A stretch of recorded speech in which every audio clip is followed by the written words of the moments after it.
Good morning students. आज मैं आपको कक्षा 9 में पाठ 2 प्रथम विश्व युद्ध और रूस की क्रांति के विषय में बताऊंगी। बच्चों, प्रथम विश्व युद्ध 1914 से लेकर 1918 तक हुआ था। प्रथम विश्व युद्ध बच्चों एक बार वापस से ध्यान से सुनो, 1914 से लेकर 1918 के बीच में हुआ था। जब ये प्रथम विश्व युद्ध हुआ था, इसमें 10 लाख सैनिकों ने अपनी सेवाएं दी थी, यानी युद्ध में 10 लाख सैनिक भाग लिए थे, जिसमें से 62,000 जितने सैनिक मारे गए और उसके बाद जो बचे कुछ घायल हुए और कुछ ऐसे ही अब तक पड़े हुए हैं, मतलब बहुत बुरी दशा में पड़े हुए, अधमरे होकर पड़े हुए थे। तो प्रथम विश्व युद्ध के विषय में पहले बच्चों मैं बाद में बताऊँगी। इसके पहले हम उपनिवेशवाद क्या है, कैसे किस देश ने किसके ऊपर कब्जा किया, कैसे उसको अपना गुलाम बनाया, वो सब के विषय में आपको बताऊंगी। पश्चिम यूरोप के राष्ट्रों की साम्राज्यवाद की भूख और औपनिवेशिक लालसा के कारण उन्होंने एशिया और अफ्रीका के देशों में जाकर उपनिवेश स्थापित किए।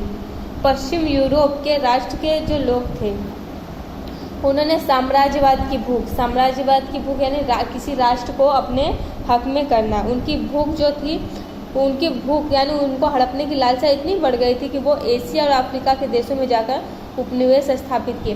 उपनिवेश स्थापित करना बच्चों कि जैसे मान लो किसी नए जगह पर जाना, नए देश में जाना, वहाँ पे मान लो व्यापार करने के बहाने या घूमने के बहाने जाना, धीरे धीरे जाकर वहाँ ही बस जाना और वहाँ बसने के बाद वहाँ के देश को अपने अंडर में कर लेना, यानी उस पर अपना राज करना। उसको पहले तो उपनिवेश उसको कहते हैं, हम जहाँ जाकर रहते हैं और उस पर जब अपना राज्य हम कर लेते हैं तो उसको हम उपनिवेशवाद कहते हैं। और अपनी सत्ता का विस्तार किया, उन्होंने वहाँ पे जाकर वहाँ पे बसे और अपनी सत्ता का विस्तार किया, यानी कि अपना साम्राज्य को उन्होंने आगे बढ़ाया। परिणाम स्वरूप यूरोप के अन्य देशों ने उपनिवेश स्थापित करने की शुरू हुई थी। परिणाम स्वरूप क्या हुआ, यूरोप के जो अन्य देश थे वो भी आके धीरे धीरे वहाँ पे अपनी सत्ता को आगे बढ़ाना शुरू कर दिए। पश्चिम यूरोप के इन उपनिवेश भूखे देशों ने एशिया अफ्रीका के देशों को आर्थिक, सामाजिक और सांस्कृतिक नुकसान पहुंचाया।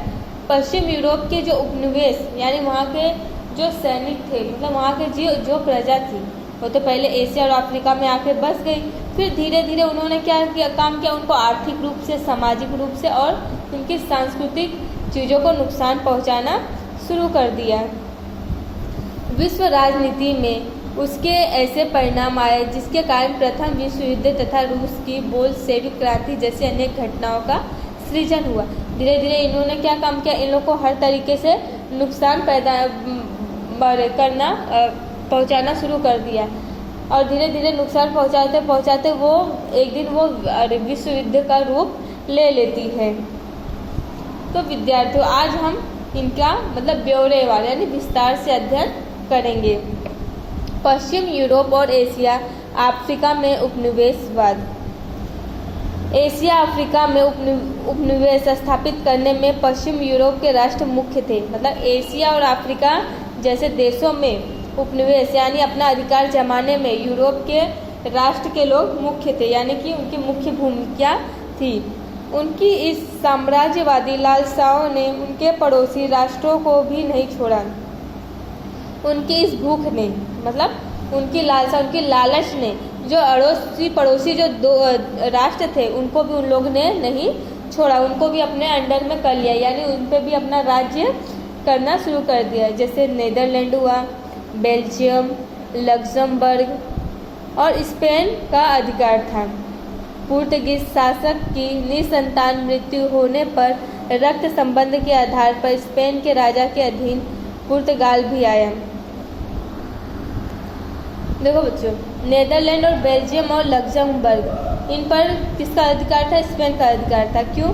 क्योंकि वहाँ पे एक पुर्तगीज आया था, पुर्तगीज शासक वहाँ पे था जिसकी निसंतान मृत्यु हो गई थी, यानी कि वहाँ का पुर्तगीज जो शासक यानी जो राजा था उसकी कोई संतान नहीं थी, तो उसकी मृत्यु हो गई थी। रक्त संबंध के आधार पर स्पेन के राजा के अधीन पुर्तगाल भी आ गया, रक्त संबंध के आधार पर, यानी कि मान लो जैसे आप हो, आपकी कोई संतान नहीं है, आपके मौसे और भाई का बेटा हुआ, या तो उससे भी दूर के रिश्ते में, मतलब रक्त के संबंध में किसी और को राजा पुर्तगाल के अधीन आ गया, जिसके कारण 6 दशक तक गैर यूरोपीय देशों में उपनिवेश स्थापित करने का एकाधिकार एकमात्र स्पेन के पास था।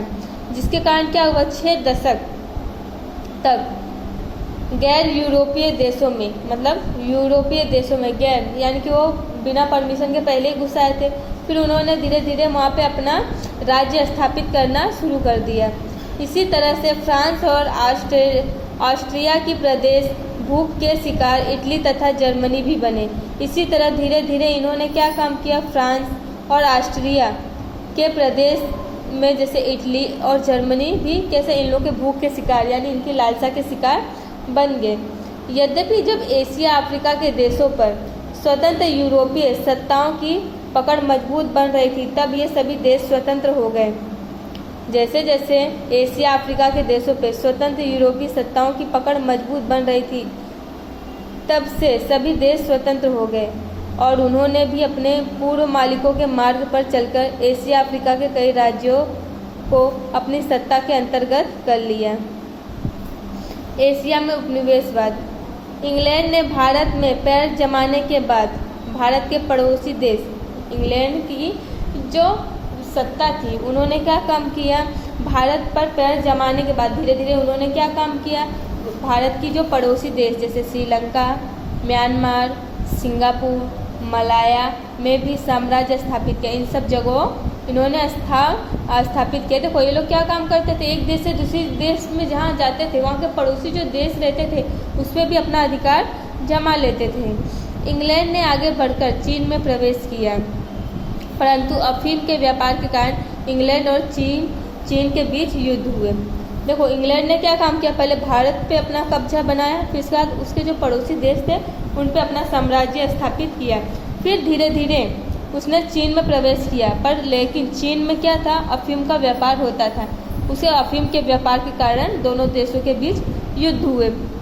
1839 से लेकर 1842 जो इतिहास में अफीम युद्ध के रूप में प्रसिद्ध है। ये जो बच्चों युद्ध हुआ था ये अपने इतिहास में अफीम युद्ध के नाम से प्रसिद्ध है। इस युद्ध में चीन की पराजय होने से व्यापार के लिए अन्य 5 बंदरगाह मिलने पर इंग्लैंड की सत्ता में वृद्धि हुई। इस युद्ध में अफीम का जो युद्ध था बच्चों, इंग्लैंड और चीन के बीच का युद्ध था। इसमें क्या है, चीन पराजय हो जाती है।